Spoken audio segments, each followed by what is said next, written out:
Good morning all of you. आज हम research mythology के थ्योरी पार्ट के अंदर हमारा लेक्चर नंबर 15 स्टार्ट कर रहे हैं यूनिट 2 का। ये हमारे यूनिट 2 का लास्ट लेक्चर है, जहाँ पे हम determination and selection of sample member के बारे में पढ़ेंगे कि किसी भी टारगेट पॉपुलेशन में हमें अगर अपने सैम्पल मेंबर को सेलेक्ट करना हो या डिटरमाइन करना हो तो वो हम किस चीज़ के पर्सपेक्टिव में करेंगे।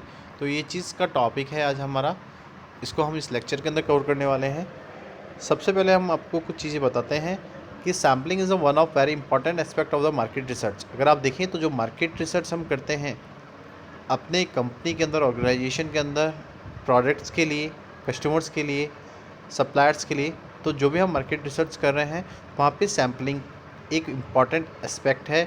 Without sampling market research can not be possible.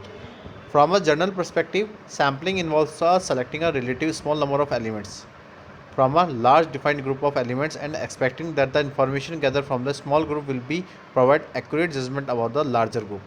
अगर आप देखें तो एक जनरल पर्सपेक्टिव के अंदर हम देखें तो जो सैम्पलिंग है वो इन्वॉल्व कर रही है कि हमें सेलेक्ट करना है एक relative small number of elements हमारे large defined group of elements में से, जो कि हमें एक एक्सपेक्ट इन्फॉर्मेशन देंगी, जो कि हमें अपने स्मॉल ग्रुप से मिल रही है, गैदर हो रही हैं, जो कि एक एक्यूरेट जजमेंट हमें प्रोवाइड करेगी एक लार्जर ग्रुप का। Determining sample size is a complex task and involve much clarity with regard to balance between the resources available and the number और accuracy और information obtained। अगर आप देखें तो जो सैम्पल साइज हम डिटरमाइन कर रहे हैं वो एक बहुत डिफ़िकल्ट टास्क होता है हमारे लिए, क्योंकि वहाँ पे हमेशा एक क्लैरिटी इन्वॉल्व होती है। किसके रिगार्ड में? जब हमें ये बैलेंस देखना हो कि हमारे पास कितना रिसोर्सेज अवेलेबल है, क्या नंबर्स हैं हमारे पास, किस तरीके की एक्यूरेसी हमें चाहिए अपने डाटा के अंदर, और कहाँ से इंफॉर्मेशन ऑब्टेन होगी।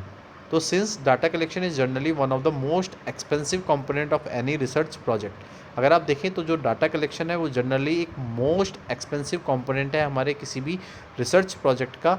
तो various factors play a critical role in determining the final sample size. तो अगर आप देखें तो यहाँ पे हमारे पास बहुत सारे ऐसे फैक्टर्स हैं जो कि क्रिटिकल रोल को प्ले करते हैं जब हमें एक फाइनल सैम्पल साइज को डिटरमाइन करना हो। Several qualitative and quantitative factors are considered when determining the sample size. हमारे पास कुछ क्वालिटेटिव और क्वांटिटेटिव फैक्टर्स हैं जिनको हमें अपने सैम्पल साइज को डिटरमाइन करने के लिए कंसिडर करना होता है। अगर हम उनमें से क्वालिटेटिव इश्यूज़ को कंसिडर करें तो उनके अंदर हम कुछ फैक्टर्स को देख सकते हैं। जैसे आप देख सकते हैं यहाँ पे फर्स्ट जो पॉइंट है that is the nature of research and expected outcome, कि आपके रिसर्च का नेचर किस तरीके का है, आप किस तरीके का रिजल्ट चाह रहे हैं, किस तरीके का आउटकम चाह रहे हैं। पहली चीज़ तो आपकी उस क्वालिटी पे डिपेंड करती है, इस फर्स्ट फैक्टर पे। सेकंड फैक्टर क्या है? Importance of the decision to the organisation. Organisation के लिए हमें किस तरीके की इंपॉर्टेंट डिसीजंस की रिक्वायरमेंट है, वो भी एक इम्पॉर्टेंट कंसिडरेशन है हमारे उन क्वालिटेटिव इशूज़ का, जिसमें हम अपने ऑर्गेनाइजेशन के अंदर एक इफ़ेक्टिव डिसीजन बना सकें। थर्ड पॉइंट अगर आप देखें तो यहाँ पे हम बता रहे हैं number of variables being study, कि आपको अपनी रिसर्च स्टडी के लिए कितने नंबर ऑफ़ वेरिएबल्स की रिक्वायरमेंट है, आप कितने नंबर ऑफ़ वेरिएबल्स के बेसिस पे स्टडी कर सकते हैं। तो इन सब चीज़ों को भी हम अपने इन क्वालिटेटिव इशूज़ के फैक्टर्स में कंसिडर करते हैं। नेक्स्ट क्या है? Sample size in similar studies, कि जो भी सैम्पल साइज़ है हमारा वो हमारी हर एक स्टडी के अंदर सिमिलर होता है। तो ये भी उस क्वालिटी इशूज़ को कंसिडर करा है हमारे इस फैक्टर के अंदर। और लास्ट जो पॉइंट है that is the resource and budgetary constraint, कि जो भी हमारे पास रिसोर्सेज अवेलेबल हैं, जो भी हमने बजट डिसाइड किया है अपने रिसर्च स्टडी का, उनसे रिलेटेड अगर कोई कांस्टेंट है तो ये भी एक फैक्टर है हमारे उन क्वालिटेटिव इशूज़ का, जो कि हमें किसी भी सैम्पल साइज़ को डिटरमाइन करने के लिए करने होते हैं। उसके बाद हम कुछ क्वांटिटेटिव मेजर्स पढ़ेंगे यहाँ पे, जो कि किसी भी सैम्पल साइज़ को डिटरमाइन करने के लिए कंसिडर किया जाता है। अभी हमने ऊपर पढ़े थे क्वालिटेटिव मेजर्स, अब हम यहाँ पे देख रहे हैं हमारे क्वांटिटेटिव मेजर्स को। तो अगर हम देखें तो पहला जो पॉइंट है that is the variability of the population characteristics greater the variability and the larger the samples required, कि आपकी जो पॉपुलेशन है उसकी जितने भी एलिमेंट्स हैं उनकी वेरिएबिलिटी, उसका कितना वॉल्यूम है, तो वो डिपेंड करता है हमारे किसी भी सैम्पल साइज़ को डिटरमाइन करने के लिए। अगर आपकी पॉपुलेशन की वेरिएबिलिटी बहुत ज़्यादा है, ग्रेटर है, तो आपको लार्जर नंबर ऑफ सैंपल्स की रिक्वायरमेंट होगी किसी भी रिसर्च स्टडी के लिए। तो अगर आपके पॉपुलेशन की जो वॉल्यूम है, जो वेरिएबिलिटी है वो लार्ज है, तो आपको सैंपल्स की रिक्वायरमेंट भी बहुत लार्ज पड़ेगी किसी भी रिसर्च के अंदर। सेकंड क्या है, lack of confidence, degree of the precision desired, कि जो भी रिसर्चर का लेवल ऑफ कॉन्फिडेंस है, जिस तरीके के एक डिग्री ऑफ प्रिसीजन डिजायर्ड है, तो अगर रिसर्चर का जो कॉन्फिडेंस डिजायर्ड है वो बहुत हायर है, तो हमें अपने सैंपल्स की जो रिक्वायरमेंट होगी, जो साइज़ की रिक्वायरमेंट होगी, वो भी बहुत लार्जर होगी। तो अगर आप देखें तो क्वांटिटेटिव इश्यूज़ के अंदर अगर हम देखें, मेजर्स के अंदर हम देखें, तो यहाँ पे सिर्फ 2 फैक्टर्स को कंसिडर किया जा रहा है, एक तो पॉपुलेशन की वेरिएबिलिटी को, एक लेवल ऑफ कॉन्फिडेंस को। इसके बाद हम बात करें हमारे नेक्स्ट टॉपिक की, that is the classification of the sampling technique, कि how to obtain a sample is an important issue relating to the research design, कि अगर हमें देखना हो कि हमें सैंपल्स किस तरीके से ऑब्टेन करना है, तो ये सबसे इम्पॉर्टेंट इशू होता है किसी भी रिसर्च डिज़ाइन से रिलेटेड। अगर हम देखें तो हमारे पास 2 तरीके की सैम्पल डिज़ाइंस होती हैं जो हमने अभी प्रीवियस लेक्चर्स में पढ़े थे, that is the probability sampling and second one is non probability sampling.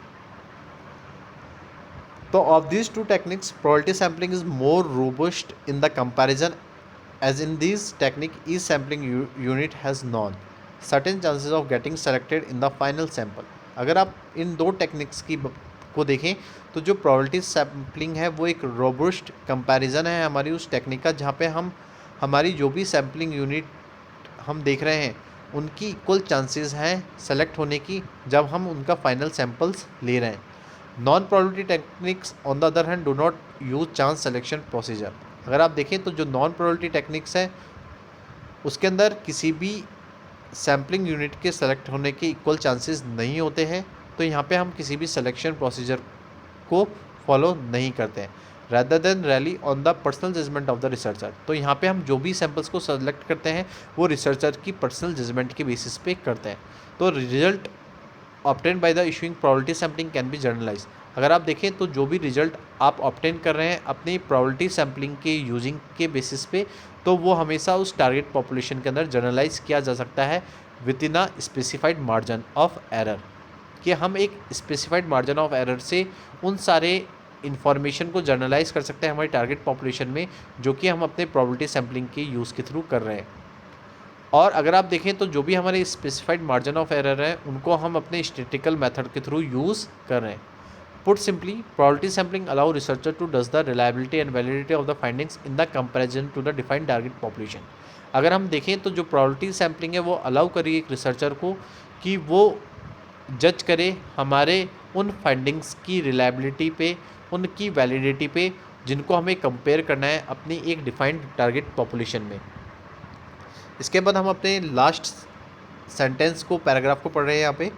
In case of non probability sampling the selection of each sample unit is unknown. अगर आप देखें तो किसी भी नॉन प्रोबेबिलिटी सैम्पलिंग के केस में अगर आप देखें तो जो भी सैम्पलिंग यूनिट का हम सिलेक्शन कर रहे हैं वो हमेशा अननोन होगी, क्योंकि यहाँ पे हम कोई भी एक सैम्पलिंग प्रोसीजर को फॉलो नहीं कर रहे हैं।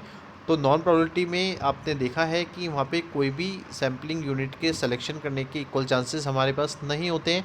यहाँ पे सिर्फ एक रिसर्चर अपने जजमेंट के बेसिस पे क्या करता है, सैम्पल्स का सिलेक्शन करता है। तो therefore the potential error between the sample and the target population can not be computed. तो जो भी हमारा पोटेंशियल एरर है किसी भी सैम्पल और टारगेट पॉपुलेशन के बीच में, उसको हम इजली कॉम्प्यूटेटेड नहीं कर सकते, मीन्स उसको इजली फाइंड आउट नहीं कर सकते।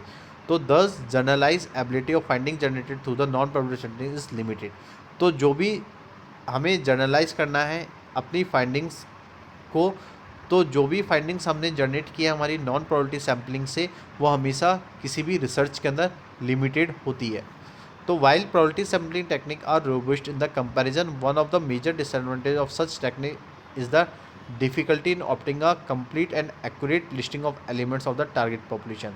तो अगर आप देखें तो जो प्रोबेबिलिटी सैम्पलिंग टेक्निक है वो हमेशा रोबस्ट करती है कंपैरिजन को, और साथ साथ अगर हम देखें तो यहाँ पे हमें एक मेजर डिसएडवांटेज मिलता है इस टेक्निक के अंदर, कि हमें किसी भी टारगेट पॉपुलेशन में से जिन भी एलिमेंट्स की रिक्वायरमेंट है उनको ऑब्टेन करने के लिए कम्प्लीटली या एक्यूरेटली अगर हम देखें तो बहुत डिफ़िकल्टी आती है कि कितने सैम्पल्स को हमें अपने टारगेट पॉपुलेशन में से लेना है, किन सैम्पलिंग यूनिट को हमें अपने टारगेट पॉपुलेशन में से कैप्चर करना है। तो इन सब चीज़ों को ऑब्टेन करना कम्प्लीटली और एक्यूरेटली, तो कुछ टेक्निक्स के अंदर हम ये देख सकते हैं कि ये एक तरीके का डिसएडवांटेज होता है जो कि हम अपने प्रोबेबिलिटी सैम्पलिंग टेक्निक में देख सकते हैं।